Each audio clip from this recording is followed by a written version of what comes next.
ஒரு clean government கொடுக்கணும் அப்படிங்கிறத வந்து மைண்டில் வச்சுக்கிட்டு எங்கெங்கே வந்து நல்ல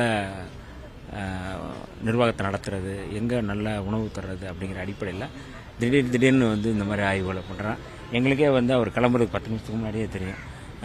பிற்படுத்தப்பட்ட நலத்துறை அமைச்சரும் நானும் வந்து இங்கே வந்து பங்கெடுக்கணும் அப்படிங்கிற திடீர்னு சொன்னாங்க. வந்திருக்கிறோம். ஒரு நல்ல நிர்வாகத்தை, இந்த மாதிரியான விடுதிகளை வந்து மாணவர்கள்ட்ட ஒரு மாண்புமிகு முதல்வர் அவர்களே நேரடியாக கேட்பது என்பது இதான் வந்து நான் முதல் முறையாக நான் பார்க்குறேன். இந்த மாதிரி ஹாஸ்டல்ஸில் வந்து திடீர்னு விசிட் பண்ணுறது அப்படிங்கிறது மிக முக்கியமான முன்னெடுப்பாக நான் பார்க்குறேன். அந்த வகையில் மாணவர்கள் வந்து அவர்கள் என்ன கோரிக்கைகளும் சொல்லியிருக்கிறாங்க, என்ன தேவைகளும் சொல்லியிருக்கிறாங்க. குறைகள் இல்லை, தேவைகள் என்னென்ன அவங்கள்ட்ட இருக்க கோரிக்கைகளும் சொல்லியிருக்கிறாங்க.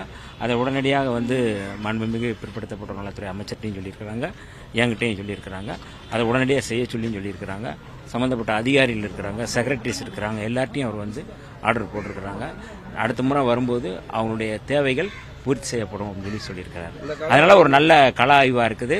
இது மாணவர்களும் வந்து இன்றைக்கி வந்து அதை பார்க்கும்போது இன்னும் கொஞ்சம் கூடுதலாக ஒரு நம்ம முதல்வர்கிட்ட நம்ம எளிதாக போய் நம்ம குறைகளை சொல்ல முடியும், கோரிக்கைகளை சொல்ல முடியும், தேவைகளை சொல்ல முடியும் அப்படிங்கிறத நம்புகிறாங்க. அந்த வகையில் இது வந்து எங்களுக்கும் ஒரு முன்னகர்வாக இது இருக்குது. இல்லை, மாணவர்கள் வந்து உணவின் தரம் தான் ரொம்ப முடியல, எங்களால் சாப்பிட முடியல அப்படின்ற கோரிக்கையை முன் வச்சு தான் சொல்லியிருக்கிறாங்க.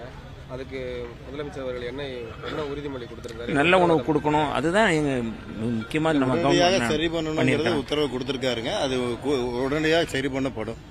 இந்த திடீர் கள ஆய்வு தொடருமா அடுத்து? ஏன்னா கடந்த வாரங்களில் குழந்தைகள் நல மருத்துவமனைக்கு போயிருக்காரு. இப்ப மாணவர்கள் விடுதி எல்லா துறையில இருக்கக்கூடிய பிரச்சனைகளை அந்த மக்களை நேரடியாக சந்திச்சு பார்க்கும் பொழுது தெரியுங்கிறது மாண்பு முதலமைச்சர் அவர்கள் களத்திலே வந்து பார்த்து கேட்கிறாரு. இது உண்மையாக தமிழகத்தில் மட்டும் இல்லை, இந்தியாவிலே ஒரு புதுமையான ஒரு விஷயம்.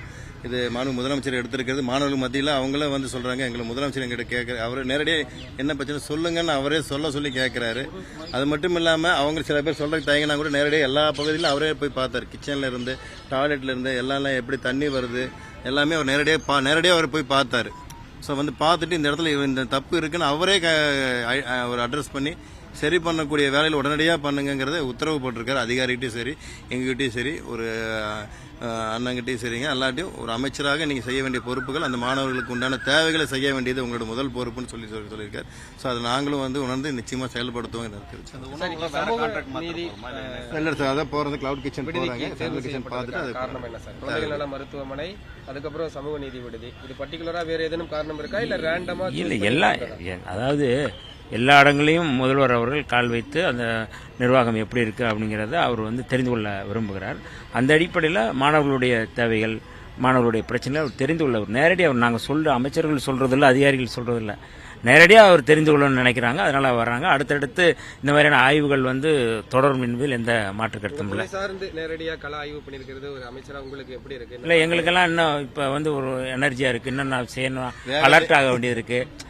திடீர்னு வர்றாரு, திடீர்னு நாங்கள் வந்து வேற எங்காவது இருந்திருந்தோம்னா என்ன இருக்கும் அப்படிங்கிற ஒரு அலர்ட் இருக்குது, ஒரு விழிப்புணர்வு ஏற்படுத்தக்கூடிய ஒரு இதாக இருக்குது. அதனால் கட்டாயம் மாண்புமிகு முதல்வர் அவருடைய இந்த மாதிரியான விசிட்ஸ் வந்து நாங்கள் வரவேற்கிறோம்.